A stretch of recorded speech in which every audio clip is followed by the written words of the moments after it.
সবাইকে জানাই math pro YouTube চ্যানেলে স্বাগতম। আজকে আমরা 2016 কোয়েকশন পেপারের সেকেন্ড পার্টটা করব, যেখানে 9টা অঙ্ক আছে এবং 6টা পেডাগজিক্যাল কোয়েকশন আছে। এগুলো আমরা সলভ করব। এখন ভিডিও অনেক লম্বা হয়ে যায়, মোবাইল দিয়ে এডিট করতে সমস্যা হয়, যার কারণে আমি দুইটা পার্টে ভিডিওটা দিচ্ছি। তো এখন 16 নম্বর অঙ্কটা সবাই লক্ষ্য করো। এখানে বলছে একটি পরীক্ষায় নিশা 650 নম্বরের মধ্যে 312 নম্বর পেয়েছে। সে কত শতাংশ নম্বর পেয়েছিল? তাহলে কত শতাংশ মানে কত পার্সেন্টেজ নম্বর পেয়েছে? তো সবাই আশা করি লক্ষ্য করেছো, 100-র মধ্যে যদি পরীক্ষা হয় তাহলে 100-র নিচে লেখা থাকে। তো এখানে পরীক্ষা হয়েছে 650-এর মধ্যে আমরা 650 নিচে লিখবো, আর পেয়েছে সে 312। তো আমরা যত 100-র মধ্যে যত পাই এটা উপরে লেখা থাকে, তো এভাবে লেখা থাকে। তো এটাকে বলছে শতাংশের মধ্যে নেওয়ার জন্য, তাহলে এটাকে আমরা ইনটু 100 দিয়ে দিলে এটা পার্সেন্টেজে চলে যাবে। তাহলে এখন আমরা এটা 0 ক্যান্সেল করব। এখানে 65 কে 5 দিয়ে ক্যান্সেল করলে 5 13 65 হয়, আর এদিকে 5 দুগুণে 10। আর এখন 13 দিয়ে আমরা যদি 312 কে কাটি, 13 দিয়ে এটাকে ক্যান্সেল করলে 13 দুগুণা 26 হবে, আর এখানে 31 এর থাকবে 5 থাকবে, তাহলে 52 হবে। তাহলে 13 52-র মধ্যে যাবে 4 বার, 4 13 52। তো এখানে উপরে আসছে 24 ইন্টু 2। তো এখানে পার্সেন্টেজ লিখতে হবে। তো 42 ইন্টু 2 ইজ ইকুয়াল টু হয়ে যাবে 48%। তাহলে সে 48%, এটা অপশন নাম্বার এ হয়ে যাবে সঠিক উত্তর। এখন আমরা করব 17 নাম্বার যে অঙ্কটা। এখানে বলছে 270 টাকা এ, বি এবং সি এর মধ্যে এমন ভাবে ভাগ করা হলো যাতে এ এর অংশ বি এর অংশটা, এখানে এর অংশটা বলছে বি এর 2/3। আচ্ছা, এর জায়গাটা হবে ইনটু হয়ে যাবে আর 2/3। তারপর এখানে বলছে এর সমান, অংশের সমান, এবং বি এর অংশটা, বি এর মানটা, বি এর অংশ সি এর কত বলছে 3/4। আচ্ছা, এটা আমি আগেই লিখে নিচ্ছি যাতে সুবিধা হয় অঙ্ক করতে, অংশের সমান হয়। এখন বলছে এ, বি এবং সি এর প্রাপ্য টাকার পরিমাণ হবে। তাহলে এ, বি আর সি, আচ্ছা সি এর কোনো কিছু দেয়নি, তাহলে আমরা সিটা ধরে নেব। তাহলে আমরা ধরে নেব সি ইজ ইকুয়াল টু 100, 100 টাকা ধরে নিচ্ছি আমরা। সির 100 টাকা আমরা এখানে ধরে নিলাম। তো 100 টাকা আমাদের সুবিধার্থে ধরেছি, যে কোনো কিছু আপনারা ধরতে পারেন। তো এর মানে এখন বলছে এ ইজ ইকুয়াল টু, আচ্ছা প্রথমে বি বার করতে হবে, কারণ সির মান আমাদের এখানে আমরা পুট করতে পারবো।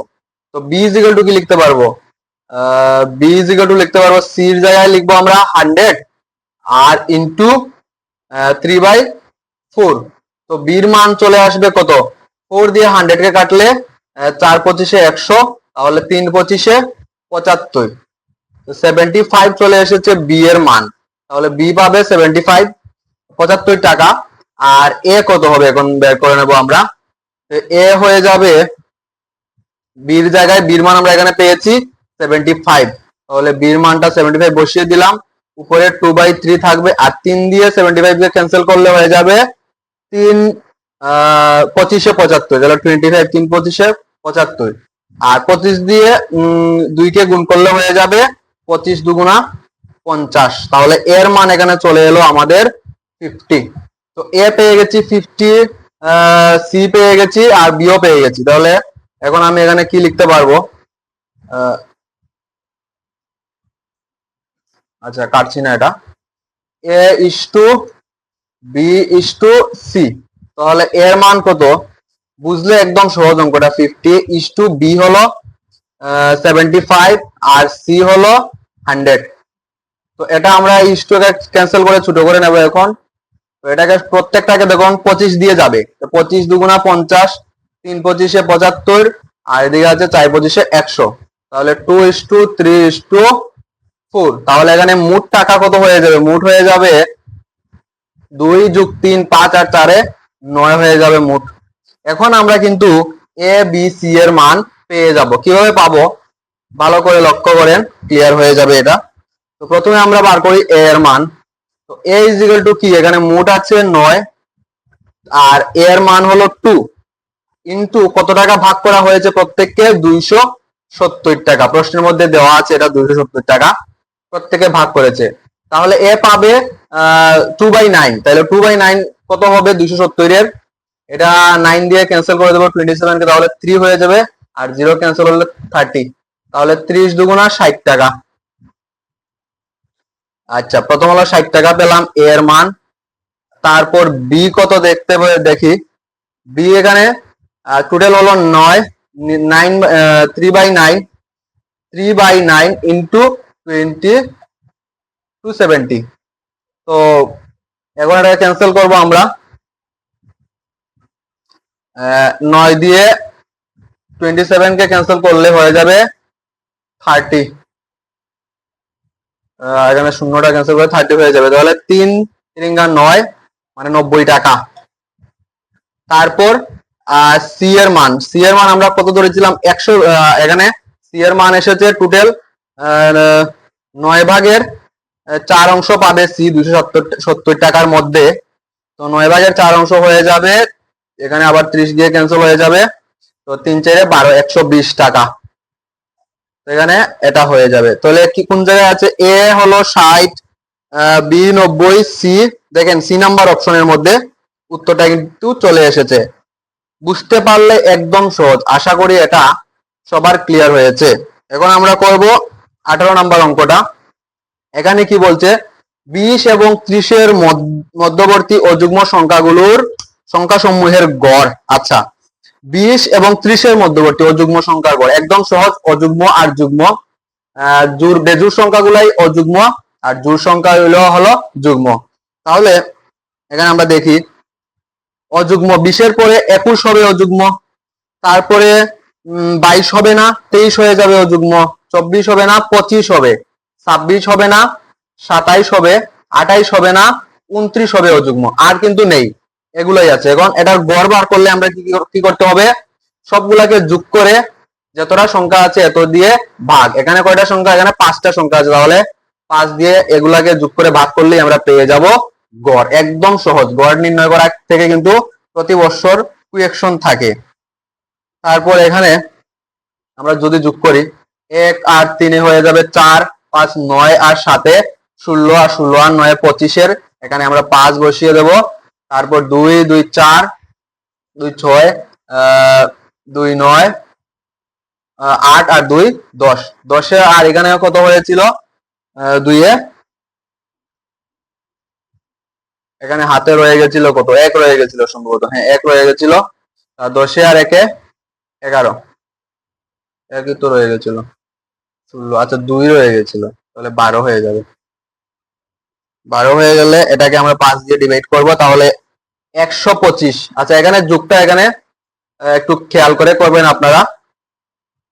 125 কে 5 দিয়ে ক্যান্সেল করলে কত হয়ে যাবে, 5 দুগুণে 10 আর এখানে আছে 25, তাহলে 5 5 25, তাহলে 25 চলে আসবে আনসার। তো এখানে আনসার এখানে আছে সি নাম্বার অপশনের মধ্যে, গড় চলে এসেছে আমাদের 25।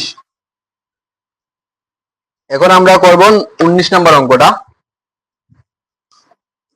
19 নাম্বার অঙ্কের মধ্যে বলছে যে যদি 8টি পেন্সিলের বিক্রয় মূল্য 10টি পেন্সিলের বিক্রয় মূল্যের সমান হয়। আচ্ছা, প্রথমে আমরা এটা লিখে নেই, ছোট ছোট অংশগুলোকে ভাগ করে করলে কিন্তু বেশি সুবিধা হয়, বিশেষ করে অ্যানালাইসিস মেথড যেটা আমরা ছোট ছোট বিষয়গুলোকে গুরুত্ব দিই এই বিষয়ের মধ্যে। তো আমিও এইভাবে আলোচনা করার চেষ্টা করছি, আশা করি সবার ক্লিয়ার হচ্ছে। এখানে বলছে 8টি পেন্সিলের কি বলছে বিক্রয় মূল্য 10টি পেন্সিলের বিক্রয় মূল্যের সমান। তো আমি একটা পেন্সিলের দাম 1 টাকা যদি ধরি, তাহলে 8টা পেন্সিলের দাম হয়ে যাবে কত টাকা, 8 টাকা হয়ে যাবে, 8 টাকা বেচতে হবে। তাহলে 10টি পেন্সিলের বিক্রয় মূল্যের সমান, তাহলে 10টি পেন্সিলের বিক্রয় মূল্য যেহেতু সমান বলছে মানে 8 টাকা বিক্রি করতে হবে, এখানে ওরা বলে দিয়েছে বিক্রয় মূল্যটা সমান। এখন ভালো করে যদি আমরা লক্ষ্য করি, দেখেন 10টি পেন্সিল যখন আমরা বেচছি 8 টাকা দিয়ে, হ্যাঁ, তখন আমরা কিন্তু 10টা পেন্সিল 10 টাকা দিয়ে বেচার বেচা উচিত ছিল। এখানে আমরা কিন্তু কত টাকা লস হচ্ছে ভালো করে যদি লক্ষ্য করেন তাহলে কিন্তু এখানে আমরা 2 টাকা লস হচ্ছে। 10টি পেন্সিল বেচে আমাদের কিন্তু 2 টাকা এখানে লস হচ্ছে। আর এখানে কিন্তু লস হচ্ছে না, এখানে আমার 8টা পেন্সিলের দাম 8 টাকা, আমি সঠিক মূল্য এখানে পাচ্ছি। কিন্তু লস হচ্ছে মানে 10 টাকায় আমার কত লস হচ্ছে? 2 টাকা। তাহলে এখানে ওরা বলছে তবে ক্ষতির শতকরা হার কত? তাহলে আমার তো ক্ষতি 10 টাকায় 2 টাকা হচ্ছে, তাহলে এটা শতকরা হার বার করতে হলে কি হয়ে যাবে? তাকে 100 দিয়ে ইনটু করলেই আমাদের উত্তর কিন্তু চলে আসবে। শতকরা বার করার সময় মনে রাখবেন 100 দিয়ে গুণ করতে হয়। তো এখন আমরা 10 দিয়ে 100 কে যদি আমরা ক্যান্সেল করি তাহলে এখানে 10ই থাকবে, কারণ 10 10 এ 100 আর 10 দুগুণা 20%।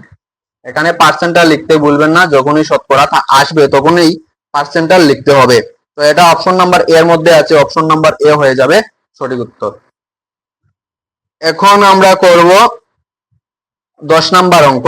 আচ্ছা, এই 19 নাম্বার অঙ্ক, এই ধরনের অঙ্ক কিন্তু 2025 এর টেটে এসেছে। কিন্তু ভালো করে যারা কোয়েকশন পেপার সলভ করছেন আপনারা অবশ্যই লক্ষ্য করে দেখবেন যে 25 এর মধ্যে কিন্তু এই ধরনের অঙ্ক এসেছে। এখানে বলছে 13টি বাস 715 জন যাত্রী পরিবহন করতে পারে, তবে 25টি বাস যাত্রী পরিবহন করতে পারবে। 13টি বাস নিয়ে যায় 715 জন, তাহলে আমরা এখান থেকে বার করার জন্য বলছে 25টি বাস কয়জন নিয়ে যাবে। তো 13টি বাস নিয়ে যায় 715 জন, মানে একটি বাস নিয়ে যাবে 715 বাই 13।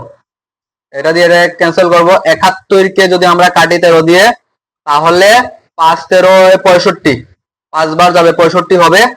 আর 71 থেকে 65 চলে গেলে থাকবে 6, আর 6 10 5 65। তো এখানে 13 65 মধ্যে আবার চলে যাবে 5 বার। তো এখানে একটি বাস নিয়ে যাবে কতজন? 55 জন যাত্রী। 55 জন যাত্রী নিয়ে যেতে পারবে একটি বাস। তো 25টি বাস কতজন নিয়ে যাবে? তাহলে 25 গুণ 55, 25 গুণ 55। একটা শর্ট প্রসেস বলে দিই, আশা করি সবার কাজে লাগবে। প্রথমে এটা দিয়ে এইভাবে গুণ করবেন, 5 5 কত? 25 এর 5।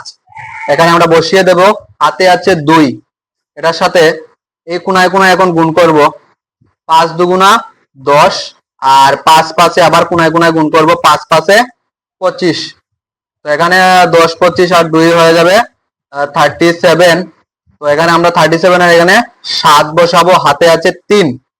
তো 5 দুগুণে 10, এটার সাথে আবার গুণ করব, এই এটা 5 দুগুণে 10 আর 3 13। তো 1375 জন যাত্রী নিয়ে যেতে পারবে 25টি বাস। এটা হয়ে যাবে সঠিক উত্তর, মানে অপশন নাম্বার বি নাম্বার হয়ে যাবে সঠিক উত্তর। এখন আমরা করব 11 নাম্বার অঙ্কটা। এখানে বলছে যদি কোনো ব্যক্তি প্রতি মাসে 875 টাকা খরচ করেন। আচ্ছা, 875 টাকা কোনো ব্যক্তি খরচ করেন, আর আয়ের 12.5%, 12 হাফ বা 12.5 আমরা লিখতে পারবো। 12 হাফকে আমরা 12.5 কিন্তু লিখতে পারবো। এত পার্সেন্ট উনি কি করেন? সঞ্চয় করেন। এত পার্সেন্ট উনি সঞ্চয় করেন, মানে উনি খরচ করেন এত টাকা। তাহলে 100 থেকে 12.5% যদি আমরা বিয়োগ করে ফেলি তাহলে থাকবে 87.5%। মানে উনি খরচ করেন 87.5%, উনি খরচ করে ফেলেন। 87.5% যদি 875 টাকা হয় তাহলে 1% কত টাকা? 1% ইজ ইকুয়াল টু আমরা কি করতে পারবো? উপরে 875 আর নিচে 87.5। এটাকে যদি আমরা সিম্পলিফাই করি তাহলে কিন্তু 10 চলে আসবে। তারপর আমি ছোটখাটো বিষয় আলোচনা করার চেষ্টা করব। এখানে এটা কিভাবে আসবে? এত এর নিচে 875 বাই কত হয়ে যায়? পয়েন্টের জায়গায় 1 আর তারপর একটা সংখ্যা মানে 0। তারপর 875 ইনটু উপরে চলে যাবে 10 আর নিচে থাকবে 875। এটা যদি আমি ক্যান্সেল করি 875 ক্যান্সেল হয়ে যাবে, থাকবে শুধু 10। তাহলে 1% 10 টাকা, মানে 12.5% ইজ ইকুয়াল টু কত হয়ে যাবে? 12.5 ইনটু 10 হয়ে যাবে 125 টাকা, কারণ এই পয়েন্টটা উঠে যাবে। তো 125 টাকা চলে এসেছে আমাদের 12.5%। আর এদিকে আছে 87.5% এত টাকা, মানে 87 87.5% হলো 875 টাকা। আর এখানে তো 10% দেওয়া আছে, 125 টাকা আমাদের চলে এসেছে। তো 100% উনার আয় হয়ে যাবে কত? এটার সাথে এটা যোগ করলে 5 + 2 0 হাতে আছে 1, 7 2 9, আর 1 10 0 হাতে আছে 1, 8 1 9, আর হাতে রেখে 10। তো 1000 টাকা হয়ে গেছে 100%, মানে উনার মাসে মোট আয় হলো 1000 টাকা। অপশন নাম্বার ডি হলো সঠিক উত্তর হয়ে যাবে। আশা করি এটা ক্লিয়ার হয়েছে। যদি কারোর ক্লিয়ার না হয় রিভাইজ করে দেখে নেবেন। এই অঙ্কগুলোর সূত্র থেকে কিন্তু ওই বুঝে অঙ্ক করলে সব থেকে ভালো, কারণ পরীক্ষার মধ্যে সূত্র কিন্তু একদম মনে থাকে না, টেনশনে কিন্তু সূত্রগুলো ভুলে যাবেন। এখন বলছে প্রতিদিন মানিক একটা বর্গাকার মাঠ 8 বার প্রদক্ষিণ করে। তাহলে একটা বর্গাকার আমি এখানে আঁকছি, এই বর্গাকার মাঠ, এটা প্রতিদিন মানিক 8 বার প্রদক্ষিণ করে। 8 বার প্রদক্ষিণ করে এখন বলছে মাঠের প্রত্যেক দিকের পরিমাপ, তাহলে প্রত্যেক দিক সমান হবে। প্রত্যেক দিকের পরিমাপ 350 মিটার, 50 মিটার। মানিক প্রতিদিন কি পরিমাণ দূরত্ব অতিক্রম করে? তাহলে এখানে 4টা দিক আছে, তো একবার ঘোরাতে কতটুকু দূরাতে হবে? তাহলে 4 দিয়ে গুণ করলেই চলে আসবে। একবার ঘোরানোর জন্য কতটুকু দূরাতে হবে? 4 5 0 হাতে আছে 2, 3 4 12, আর 2 14, মানে 1400 মিটার দৌড়াতে হবে একবার ঘুরলে। এটাকে একবার যদি আমরা ঘুরি তাহলে 1400 মিটার আমরা দৌড়াবো। তাহলে 8 বার ঘুরলে কত মিটার দৌড়াবো? 8 দিয়ে গুণ করলেই চলে আসবে। 8 0 0 8 0 0, 4 8 32 এর 2, হাতে আছে 3, 8 1 8 8 3 11। তো 11,200 মিটার আমাদের দৌড়াতে হবে। তাহলে 11,200 মিটারকে আমরা লিখতে পারবো 11 কিমি 200 মি বা মিটার। তো এটা আনসারের মধ্যে আছে অপশন নাম্বার এ, এটা হয়ে যাবে সঠিক উত্তর। তো এগুলা কিন্তু একদম সহজ, এগুলা কিন্তু যদি আসে সবাইকে কিন্তু আনসার করতেই হবে। তারপর 13 নম্বর অঙ্কটা, এখানে বলছে 1 - 1/2, তারপর এটা সলভ করার জন্য বলছে। তাহলে এটাকে আমরা প্রথমে এলসিএম নিয়ে নেব। 2 নিচে থাকবে আর উপরে 2 - 1। আশা করি এটা সবার ক্লিয়ার আছে। ক্লিয়ার না হলে কিন্তু একটু পরিশ্রম করবেন, ক্লিয়ার হয়ে যাবে। অঙ্ক যদি স্কিপ করতে চান স্কিপ কিন্তু করবেন না, কারণ কম্পিটিটিভ এক্সামের মধ্যে অঙ্ক এমন একটা সাবজেক্ট, এটা যদি আপনি স্কিপ করে ফেলেন তাহলে কিন্তু পাস করতে সমস্যা হবে, পারবেন না।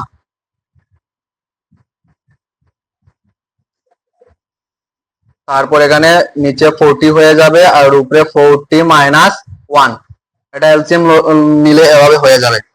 তো এখন 2 - 1 এদিকে হয়ে যাবে 1/2 ইন্টু 3 - 1, মানে 2/3 ইন্টু এখানে হয়ে যাবে 3/4 ডট ডট, এটা সবে লাস্টের সংখ্যা কিন্তু এটা হয়ে যাবে 39/40। তো এখন আমরা 2 কোনায় কোনায় ক্যান্সেল হয়ে যাবে, এগুলা ক্যান্সেল হয়ে যাবে, 4ও কিন্তু ক্যান্সেল হয়ে যাবে, উপরে 39ও ক্যান্সেল হয়ে যাবে, শুধু থাকবে 40 আর এদিকের 1, কারণ এটা সবে লাস্টের সংখ্যা, এটাকে ক্যান্সেল করার জন্য এদিকে কোনো সংখ্যা নেই। এখন উপরে থাকবে 1 আর নিচে হয়ে যাবে 40, এটা হয়ে যাবে সঠিক উত্তর। এটা অপশন নাম্বার কত আছে? ডি। অপশন নাম্বার ডি হয়ে যাবে সঠিক উত্তর। এখন 14 নাম্বার অঙ্ক, এখানে বলছে দুটি সংখ্যার অনুপাত 4:5 এবং লসাগু 100 হলে দুটা সংখ্যা হবে। আচ্ছা, দুটা সংখ্যা কত হবে সেটা বার করার জন্য বলছে। আমরা দুইটা সংখ্যাকে ধরে নিচ্ছি 4x আর একটা হলো 5x। আমরা লিখতে পারবো এখান থেকে, একটা সূত্র আছে HCF এর, HCF ইজিক্যাল টু আমরা লিখতে পারি, মানে গসাগু ইজিক্যাল টু, গসাগু যদি বের করে নেই আমাদের আনসার কিন্তু চলে আসবে। এই x এর মান, x এর জায়গায় গসাগুটা বসিয়ে দিলেই এই আনসারটা চলে আসবে। তো এখন এটা আছে উপরে, উপরে হলো এলসিএম বাই দুইটা সংখ্যার অনুপাতের গুণফল। তাহলে দুইটা সংখ্যা ছিল 4:5, তাহলে অনুপাতের গুণফল হয়ে যাবে 20। তাহলে 20 দিয়ে যদি আমরা 100 কে ক্যান্সেল করি তাহলে উত্তর আসবে 5। তাহলে HCF আমাদের চলে এসেছে 5। মানে এখন আমাদের দুইটা সংখ্যা কি? তাহলে দুইটা সংখ্যা হবে 4 × 5 আর একটা হবে 5 × 5, মানে 20 আর 5 5 25। এটা হয়ে যাবে আমাদের সঠিক উত্তর 20 আর 25। এটা কত নাম্বার অপশনে আছে? এ নাম্বার অপশনের মধ্যে আছে, এটা হয়ে যাবে সঠিক উত্তর। এই ধরনের অঙ্ক কিন্তু ওই সুবীর দাসের বইয়ের মধ্যে অনেক পরিমাণে আছে, অনেক পরিমাণে টেটের মধ্যে অঙ্ক কিন্তু এই বই থেকে আসে, এই বই। আশা করি যাদের কাছে আছে অনেক ভালো, আর যাদের কাছে নেই অবশ্যই এটা কিনে নেবেন। এই বই থেকে কিন্তু অনেক অঙ্ক আসে পরীক্ষার মধ্যে, বা এসেছেও। আপনারা যদি ভালো করে পড়েন তাহলে দেখবেন। আচ্ছা, এখন চলে এসেছে আমাদের পেডাগজি।